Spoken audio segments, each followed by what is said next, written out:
If this story touches your heart, like, share, and drop your thoughts in the comments. Because sometimes, the quiet ones carry the nation's loudest truth. He didn't come for fight. He came to quietly support someone else. But when a young officer misread his silence and slapped cuffs on his wrists, she couldn't have known the magnitude of her mistake. This is the story of General Marcus. General Marcus Colton stood 6'4", broad-shouldered, clean-cut, and impossibly calm. No badges, no ribbons, no military decorations on his chest. Just a tailored charcoal suit and eyes that had seen wars, betrayals, and the slow burn of injustice. Today, he wasn't here for a mission. He was here for a young soldier, one who'd sworn an oath to defend this country, only to be abandoned by it the moment he needed defense himself. Private Darius Bell, 21, was shackled and silent as he was led into the courtroom. A young black soldier who defended a woman during a late-night altercation while on leave, now facing assault charges. The civilian he'd shoved just happened to be white, rich, and well-connected. The narrative was already skewed before the first word in court was spoken. Marcus sat in the back, second row from the last bench, head bowed slightly, not in shame but in focus. His presence was intentional yet unannounced. No entourage, no press, just one man showing up for his own. The courtroom murmured softly. Some people glanced his way.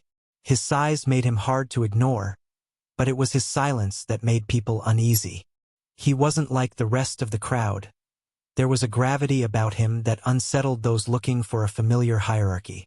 There was no name tag to categorize him, no title to soften the assumptions. And that's when she noticed him. Officer Jenna Hart, 26, blonde ponytail, just over a year in uniform. She'd been promoted to courtroom duty last month and wore her badge like a crown. Her partner, older and quieter, nudged her not to worry. But Jenna couldn't look away. "Do you see him?" she whispered, narrowing her eyes. "Why's he just sitting there, like he owns the place?" Her partner shrugged. "He's not doing anything wrong. Let it go." But she didn't. To Jenna, his stillness was a challenge. His silence felt like disrespect. And his skin, dark as mahogany, seemed, at least to her eyes, to threaten the sacred order of her authority. Marcus didn't flinch when she approached.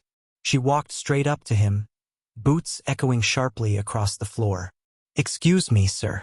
I need you to step outside. This area is reserved for family and legal counsel." Marcus looked up slowly, his voice low and measured. "I'm here for Private Bell." "That's not what I asked," she snapped. "You need to leave." He didn't move, didn't blink. "Is there a problem?" Her jaw tightened. "You're interfering with court protocol." "No, officer," he said evenly. "I'm exercising my right to sit in a public courtroom."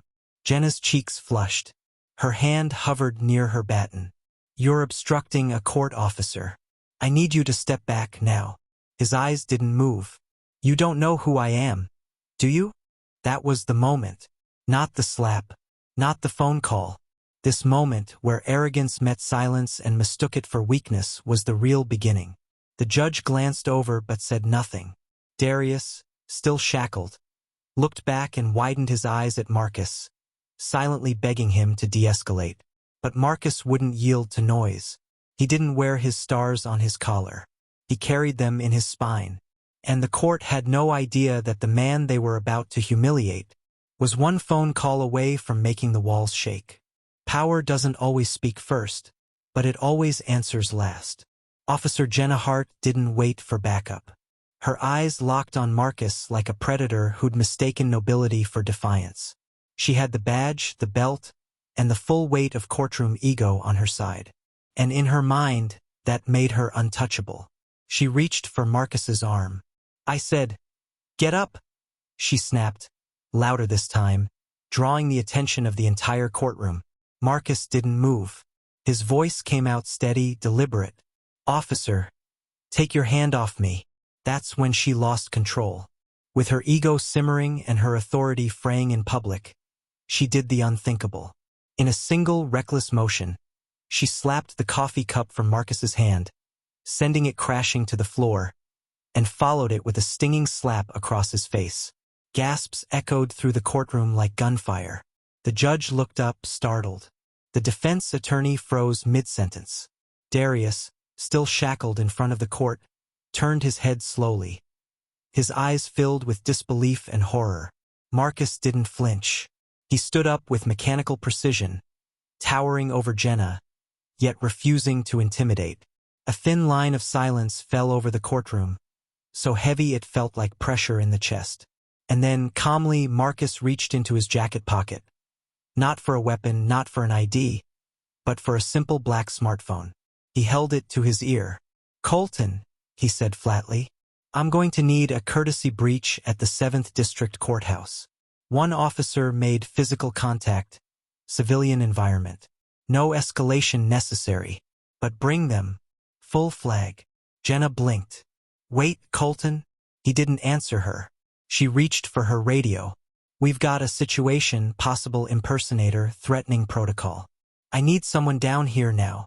Her voice cracked. The courtroom doors remained shut. No one moved. The judge leaned forward. "Officer Hart, what's going on?" Jenna was breathing heavier now, trying to stand her ground. I was just following procedure." He refused to comply. Marcus lowered the phone and looked her in the eye.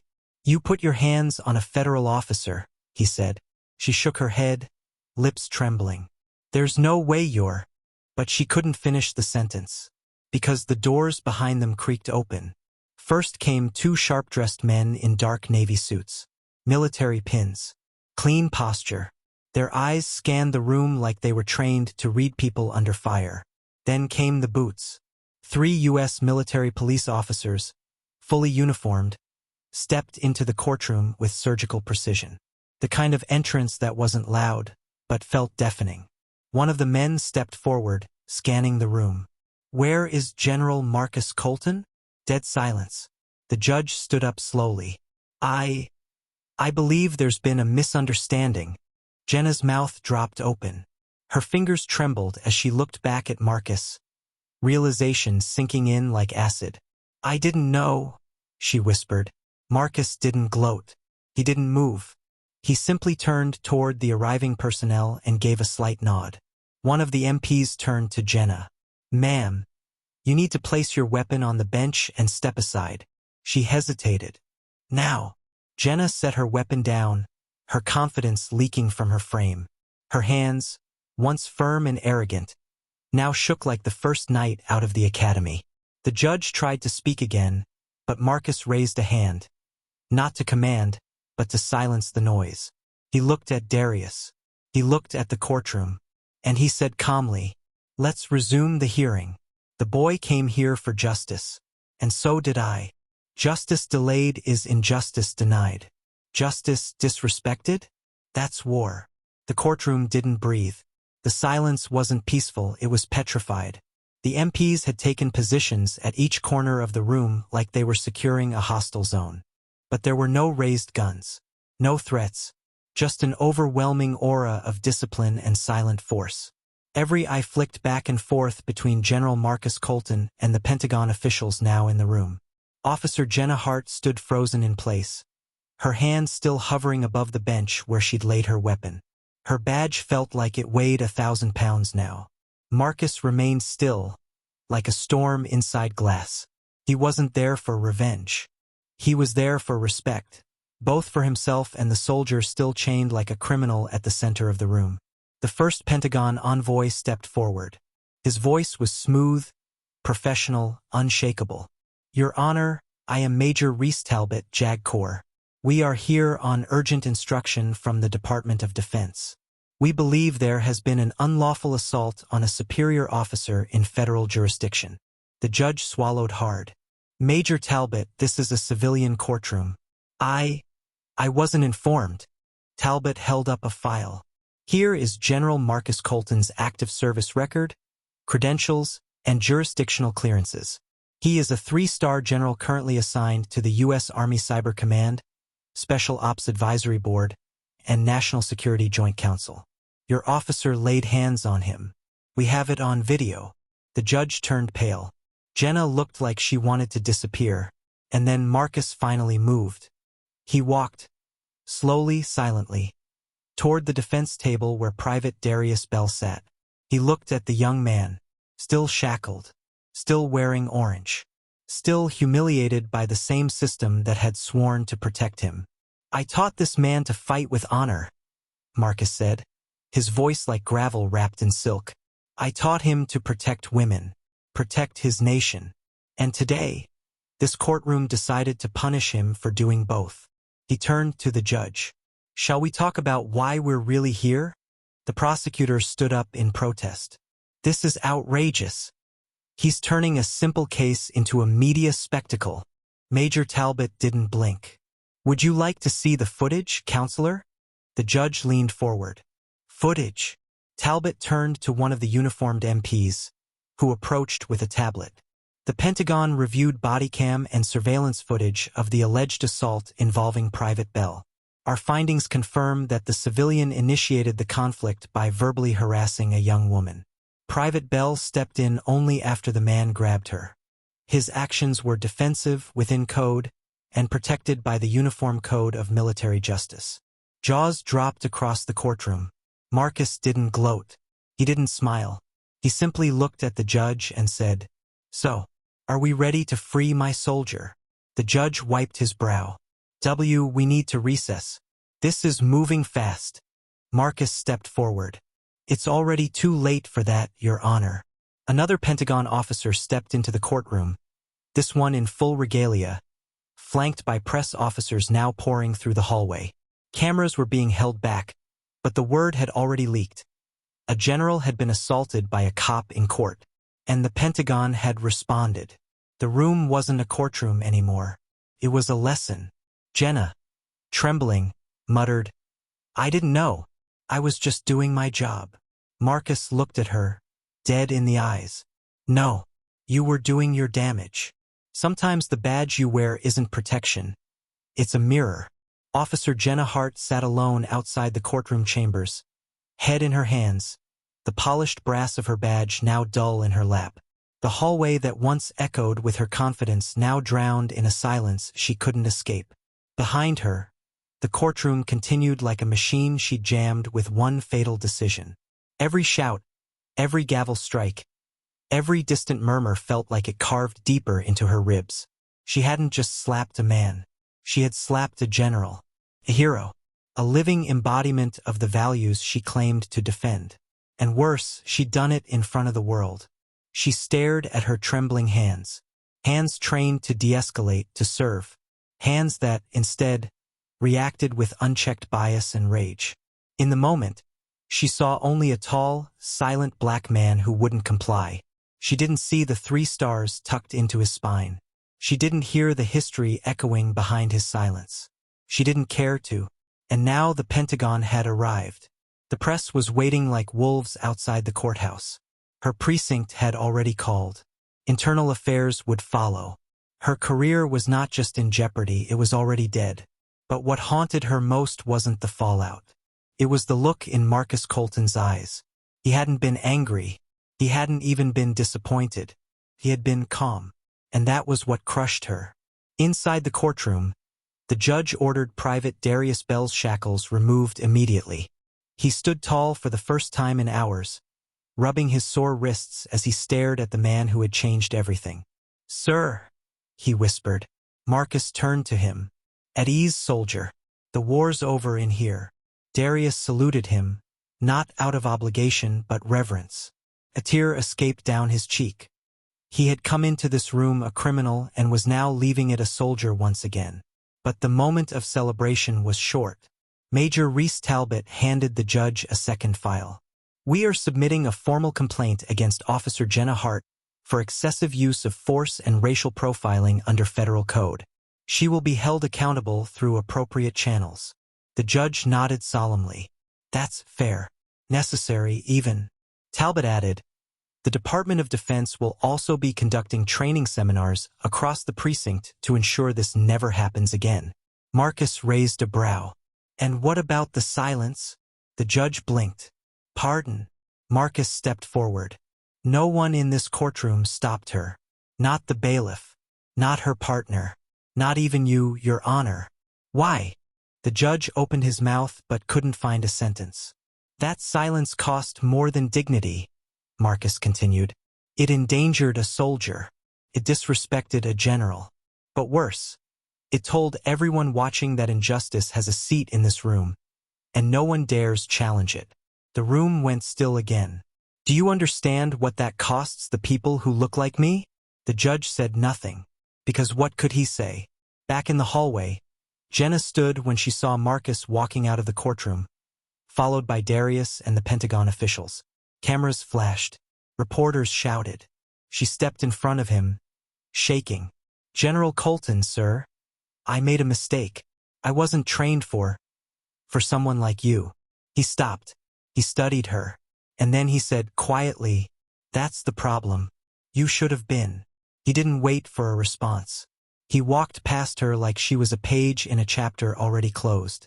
But Jenna would never forget, because regret doesn't fade with a press release. It lingers in the silence you once filled with your voice. Respect isn't something you demand. It's something you reveal when the storm hits.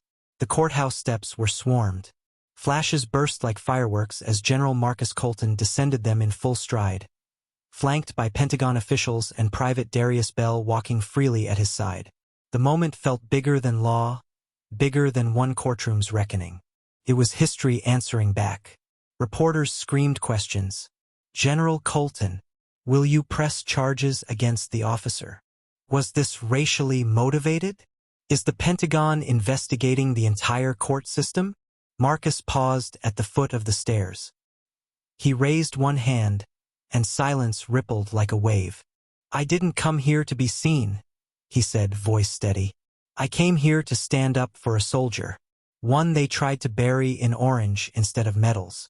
A man who stood for something in a world where doing so gets you punished. He gestured to Darius. This man stopped a predator. He defended a woman under threat. And this court tried to criminalize his instinct for honor. But today that ends. He looked straight into the cameras. And for every officer who wears a badge to protect, not to profile, I thank you. But for those who think power excuses ignorance, you're on notice. The uniform doesn't excuse injustice. It exposes it. Inside the courthouse, Officer Jenna Hart sat alone in a closed conference room. A civilian review board was scheduled to meet in an hour. Her badge sat in a sealed evidence bag in front of her. Not confiscated, surrendered. Her partner had already testified. The video footage had been leaked. Her social media had been deactivated. She was no longer a face of the force. She was now its cautionary tale. She kept replaying the slap in her mind. Not because of what it did to Marcus, but because of what it revealed in her. She had believed she knew what a threat looked like. Until that moment, she'd never questioned it. Back at the Pentagon press hall 2 days later, a panel of high-ranking military officials took their seats behind a long table. At the center, Marcus Colton in full dress uniform. On the screen behind them, a still frame of Jenna Hart mid-slap, with the words, "A systemic failure" in bold. Marcus leaned toward the mic. This isn't just about me. This is about how easily authority can be weaponized when the wrong people wear it. He paused. And how deeply justice must dig to unearth the truth beneath a uniform, no matter what kind of uniform it is. Darius Bell, now officially cleared of all charges, received a formal apology from the Army and a direct commendation from the Secretary of Defense. His record was not only restored, but elevated. He was offered reassignment with promotion to serve under General Colton's unit. He accepted. At the press event, he spoke just once. I never needed anyone to fight for me, but knowing someone did, that changed everything. 3 weeks later, Jenna walked quietly through a church in civilian clothes. No badge, no gun, no uniform. She approached a military family support meeting not to speak, but to listen. Because growth doesn't begin with defending yourself. It begins with confronting the silence you once hid behind. Final scene. Marcus Colton stood once more at a podium, this time at Arlington, giving a eulogy for a fallen soldier from his unit. The wind blew softly. Flags rippled behind him. He spoke of honor, of restraint, of courage that doesn't shout, but stands tall when others fall. Then, turning to leave, he passed a group of cadets standing in formation. One saluted him with sharp precision. It was Darius. Marcus returned the salute, then whispered, "Next time they look at you like you don't belong, son, remind them the nation you defend belongs to you too." And he walked on,